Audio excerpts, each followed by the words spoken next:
1943 at terror on Persia, the date for the liberation of the people of Europe was set on the Allied calendar of operations. Chosen to be Supreme Commander was General Dwight D. Eisenhower. Destroy Hitler's empire, smash it by air, break it wide open, then invade by sea. That was the directive. The cross-channel assault was the crux of our plan. Early capture of a large port was of the utmost importance. Considered were Calais, Dieppe, Le Havre, Cherbourg, Brest. Cherbourg was selected. For more than 1 full year, there poured into Great Britain a torrent of war implements, tanks, guns, weapons beyond description. And men, American soldiers, at the rate of 150,000 every month. Assault training included every phase of the coming battle. In the early spring of 1944, joint maneuvers of the ground, sea, and air forces, which were to make the attack, were held along the southern coast of England. Every duty was performed as if this were the real thing. British shores, chosen for their similarity to the coastlines of the Normandy Peninsula, were the staging areas for these maneuvers. Meanwhile, the Allied strategic air assault on Fortress Europe went on with ever-mounting power. Day and night, the Allied air forces sent their bomb cargoes into the vitals of Hitler's self-proclaimed kingdom. Targets, factories, aerodromes, synthetic fuel plants, crude oil refineries, munitions works, railroads, canals, power plants. The climax of the air war came in February 1944 when the Luftwaffe made a desperate all-out effort to sweep our day bombers from the sky. The battle raged for a week. The cost to us was high, but the German Air Force came out of the battle crippled beyond redemption. Our attacks continued with unabated fury. At bivouac and training areas, ground troops received their alert orders.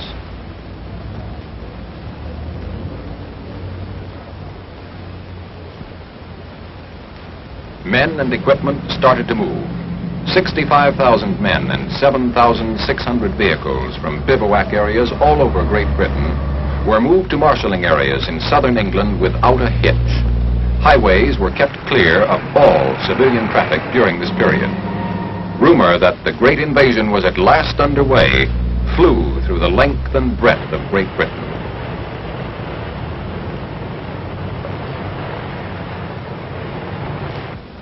In the marshalling area, each man drew a new gas mask of the latest type, an instantaneous life belt. Field rations were issued, including cigarettes and candy. When the men received French folding money, they knew what was what. Now special briefing officers took over. Each unit was briefed individually.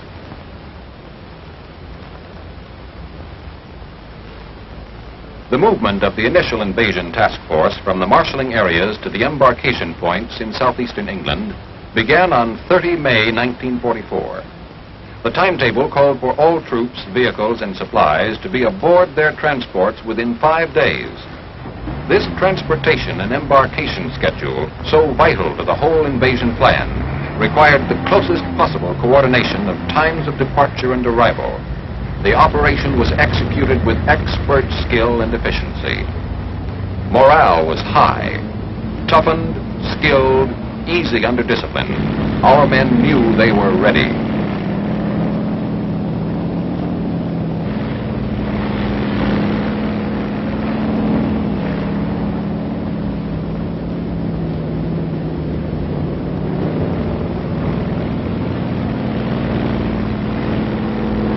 Embarkation of men and equipment took place simultaneously at 9 seaports along the southern and southwestern coast of England. All vehicles and tanks were loaded backwards on LSTs and LCIs. Concrete and cobblestone embarkation lanes known as hards had been constructed to speed loading. All vehicles embarked with gas tanks filled and sufficient extra gas for 150 miles. And the foot soldier was on time and in place.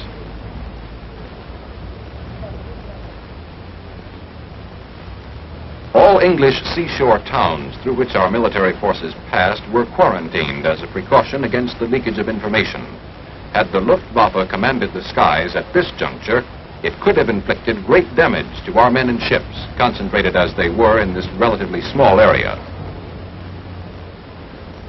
Each man carried one K and one D ration. No extra clothing or barracks bags on this trip.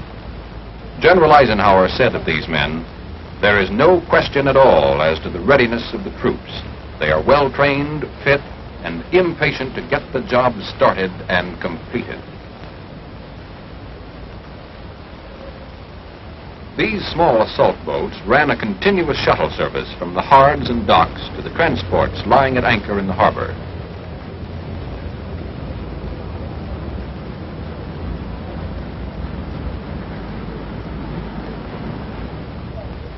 This shuttling was a necessary expedient because of the huge amount of men and equipment that had to be loaded in a 4-day period and the limited dock facilities available in the ports of southeast England. But every factor in this vast transportation problem had been envisaged and worked out in advance. The arithmetic of logistics, however, could not have clicked without the spirit of frictionless teamwork which prevailed among the staffs and men of the Army and Navy. The job was everybody's job. Army, Navy, Air Force.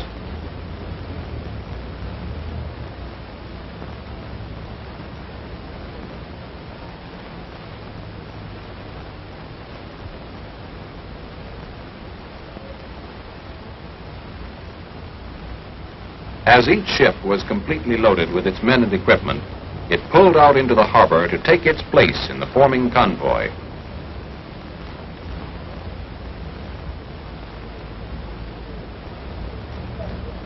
Aboard ship, the men sweated out the hours of waiting, each in his own way.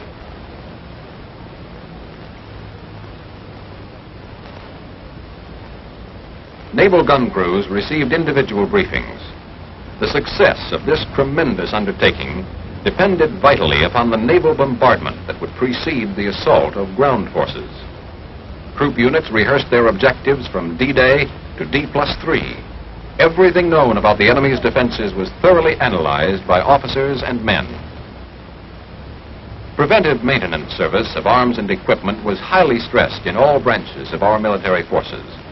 An important problem was how to prevent guns and equipment from becoming fouled by salt water and sand. On 4 June, with the convoys fully loaded and ready to sail, the weather forecast for D-Day caused grave concern. A last-minute conference took place aboard the Augusta. D-Day was postponed 24 hours to 6 June. Airborne troops, the men who were to spearhead the invasion, had meanwhile been assembling at command departure points. These tough fighting men who were to drop behind the enemy's coastal defenses in parachutes and gliders had the extremely critical mission of preventing enemy counterattacks from upsetting the plan of our main assault forces. These airborne troops would be fighting the enemy and destroying his lines of communication 5 hours before the main assault forces hit the beaches. Covered by watchful air fighters, the American units left their various harbors in southeastern England to meet the British units at a rendezvous off the Isle of Wight. Our strategic air bombardment never let up. Through endless attacks on key bridges and rail centers, the ability of the enemy to shift reserves was fatally restricted. Under complete radio silence, each ship took its proper place in the vast armada. At twilight came the signal for the dash across the channel. At command departure points, gliders and their tow planes were standing ready for the night's operation.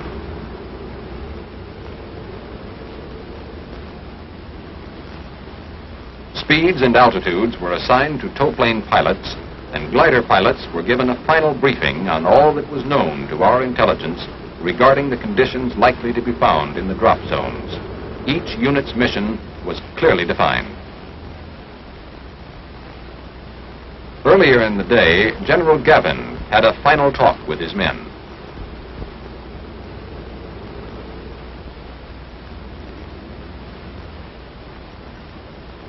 General Eisenhower paid a visit to the airborne infantry. These men were assigned to 6 Pathfinder units. Takeoff, 2,310 hours of D-1. Time for the airborne spearhead to get going. At more than a dozen fields, paratroopers filed out of hangars on schedule and marched to their planes. Each combat team carried adequate equipment to complete its mission independently, for it was recognized that a night drop into heavily defended enemy territory by such large forces was bound to create a wild state of confusion on both sides.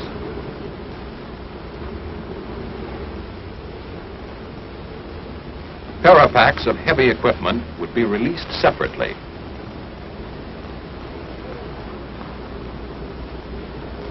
Gliders were loaded with equipment first. Each pilot checked his list of passengers.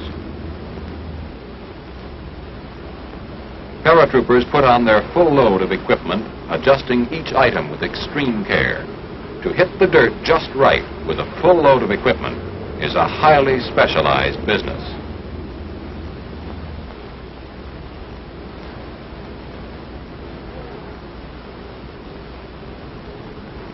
Final check by the jump master, the most particular man in the outfit.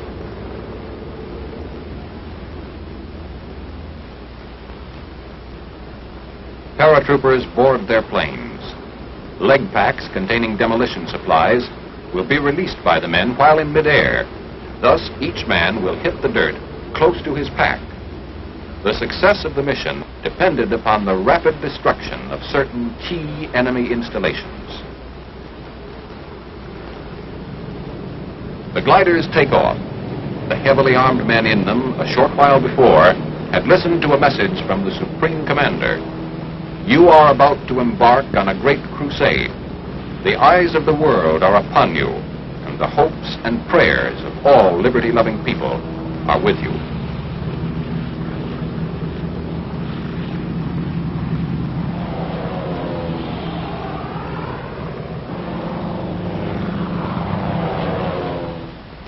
The vast convoy of seaborne assault forces stood deployed against 50 miles of French coastline. American forces were commanded by Lieutenant General Bradley. British and Canadian forces were under command of Lieutenant General Dempsey. Shattering the dawn 90 minutes before H hour, the naval bombardment opened up. It was like a convulsion of nature.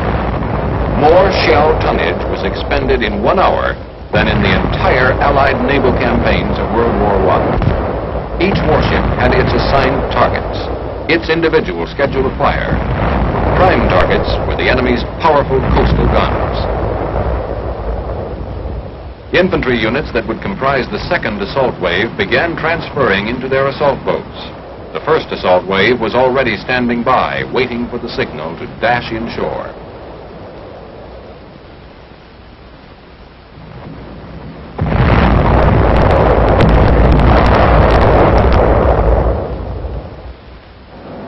The last phase of air bombardment began at 0530, 1 hour before touchdown of the ground troops. Streams of heavy, medium, light, and fighter bombers crossed the channel in the most intensive airstrike of the entire assault operation. Objective, to isolate the battle area until we could consolidate our beachheads and begin the breakthrough. The big guns poured it on. Combat teams, each on a schedule, continued their unloading into assault boats. There would be little time between the first assault wave and the second.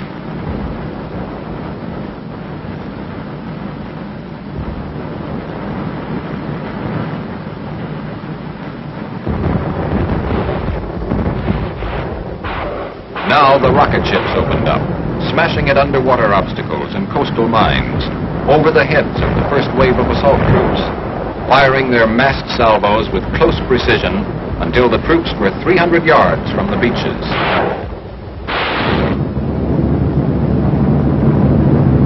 The fury from the air went on and on. Our airmen in tactical support of the ground forces took no rest that day.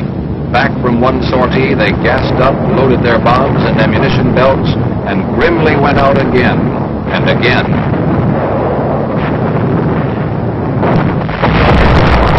The big guns raised their sights as the assault boats went in. and smashed at the enemy's gun batteries farther inland. Yet so ingeniously fortified was this coastal zone that despite the deluge of bombs and shells from our air and sea bombardment, enemy counterfire was still effective as our men neared the beaches. Our first assault wave had a full share of heartbreaking misadventures. Many of their boats were hung up and wrecked on steel hedgehogs. Plunging fire from enemy batteries was extremely accurate.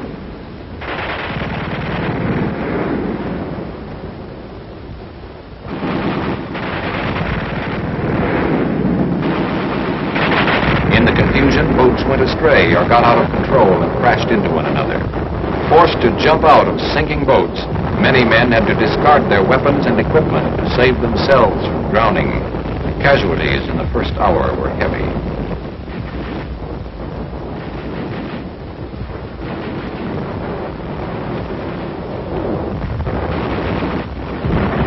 The British fired at fortified houses as they came in, smashing many a sniper's nest and observation post. In one American sector, fire from enemy pillboxes kept many of our men pinned against the shore cliffs. Our casualties were high. In the British sector, special duty engineers hit the beach first, with the medics and infantry following.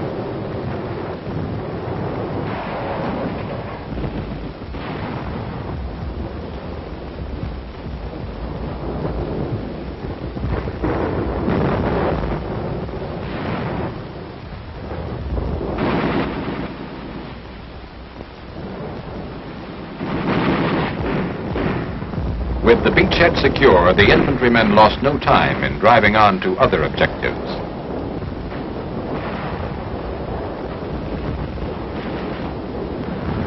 The second assault wave came in. In one American sector, enemy resistance was only sporadic and was quickly silenced. Our forces made substantial penetrations in the first hours.